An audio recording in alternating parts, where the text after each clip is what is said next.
Welcome to the Dr. Wyatt Show podcast. For developing a long-lasting, happy relationship is the status symbol to achieve, and following my 6 marriage steps is a path to help get you there. I'm your host, Dr. Wyatt Fisher, a licensed psychologist specializing in couples counseling.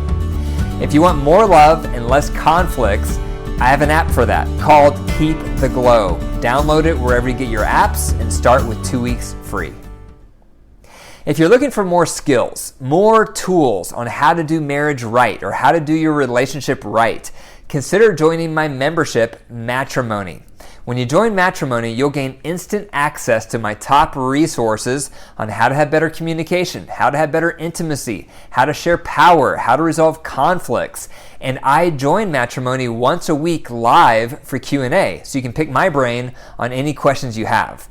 So if that sounds like a helpful resource for you, go to my website, drwyattfisher.com, and click on membership. Today I'm going to talk about 3 rules for separation. Sometimes separation is what I recommend to couples. Here's a couple examples. Let's say you're in a relationship, your partner's had an affair, and they won't break off contact with the affair person. Get a separation.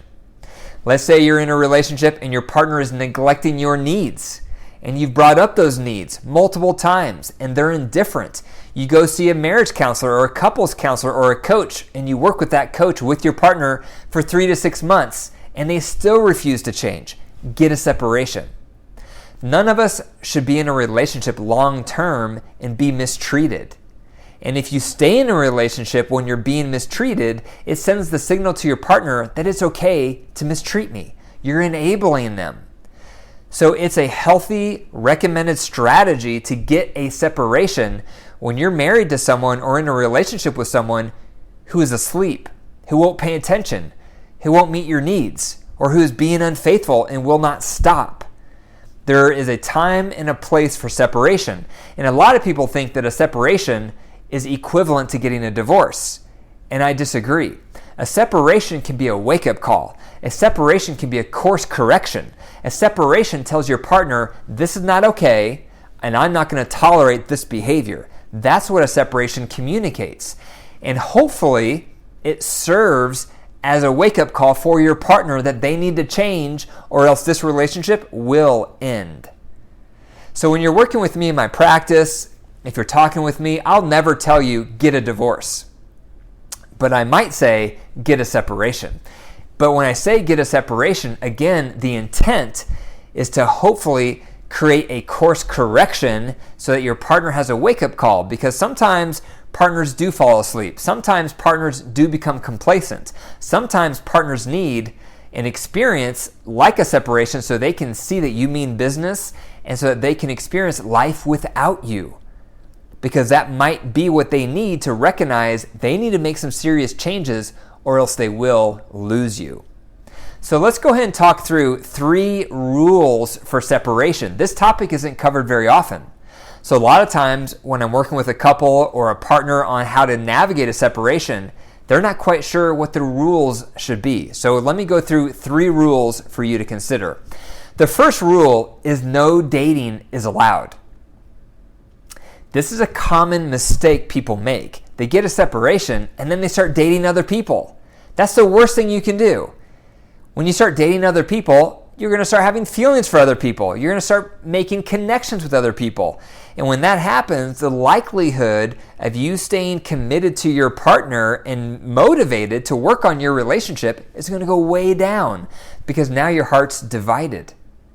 And so if you have a separation, and you want any hope or chance of you reconciling with your partner, you have to make an agreement that neither of you are going to date other people. Because if you do, the likelihood of you getting back together with your partner goes way down. So if you get a separation, don't join dating sites. Don't go on any dates. Don't get set up with any potential people from your friends. Don't do it. Because if you go on dates, if you start dating around when you're in a separation, the likelihood of you reconciling goes out the window. Number 2, write down needed changes. So this may happen just for one partner, or it could happen for both partners. It depends on the context. If both partners are in agreement and they're saying, yep, we both agree we need to get a separation. We have some toxic patterns. This is unhealthy. It's not good for either of us. We both agree we need to get a separation. In that type of situation, you both should write down the changes you want to see in your partner before you're okay with moving back in together. That needs to be spelled out. It needs to be in black and white. And you can hand each other that list. Here's the 3 changes I need to see before I feel comfortable living with you again. Thank you for the list. Here's my list of 3 things I need to see before I'm also comfortable moving back in together. If it's a mutual agreement that you both think you need a separation, then you're both going to have that list. If just one of you wants a separation and you're the one saying, we need a separation, I want a separation, and that's because probably you feel mistreated or there's behaviors in your partner that are very unhealthy, very toxic, and they are unwilling to change, they're unwilling to meet your need. In that kind of situation, you're going to be the only one handing them a list of changes you need to see. So again, if you're the one wanting the separation and it's not a mutual decision, then you're going to be the one giving your partner a list of changes you need to see in them before you'll consider moving back in together. They need to have that list. That list may include anger management. It might include zero contact with their affair person and proof that there's zero contact. It might include them receiving services on how to get better at meeting your need that they've been complacent about. It could include all sorts of things.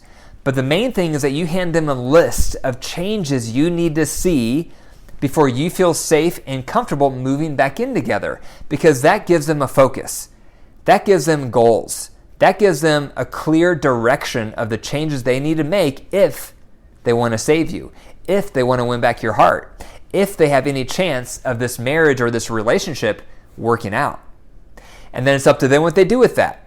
They may seek out a coach. They may seek out a counselor. They may read some books. They may go to some conferences. It's up to them to decide what they do with those goals, those changes, but at least they know exactly what you're looking for.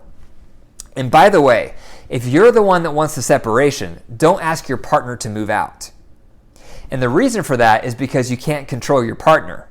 If you want a separation, you should move out, because you can control only yourself. And I've seen this happen a lot. Someone will decide they need a separation and then they ask their partner to move out, but their partner doesn't cooperate, or they drag their feet, or they say they can't find a place. And so you want the separation, but it's not happening because your partner is not participating in the separation. They're trying to sabotage the separation, and you can't control your partner. So if you're the one who wants a separation, you should be the one that moves out. Get your own place. Get a month-to-month apartment somewhere or a 6-month lease somewhere, but you move out because you can control you. You can pack your bags, you can get in your car, and you can move out. It gives you control, and you need that control, because if you're at a place where you need a separation, then time is of the essence. You want to get out of that toxic environment. You want to get away from your partner who is mistreating you or neglecting you. So you want to have control over that process. And if you ask your partner to move out, you lose control. If you move out, you stay in control. The third tip to consider, the third rule for separation, is you want to build trust over time. What that means is, let's say you give your partner a list of changes you need to see in them before you're comfortable moving back in with them. If you give them a list, you do not want to hear them just make promises of the changes they're going to make and then you move back in with them. You don't want to see them make changes even for a week or even a month and then you move back in with them. You want to see them making substantial changes in the areas that you require change over a substantial amount of time. I would say at least 3 months. You want to see them changing their behaviors and sustaining the gains for at least 3 months before you consider moving back in with them. Because what will happen is, after your partner hears how you want them to change, they'll say whatever they think is going to convince you to move back in. Or maybe they try really hard in the beginning, but then their efforts fade away. over time, you'll see if they really mean business. Over time, you'll see if those changes are going to stick.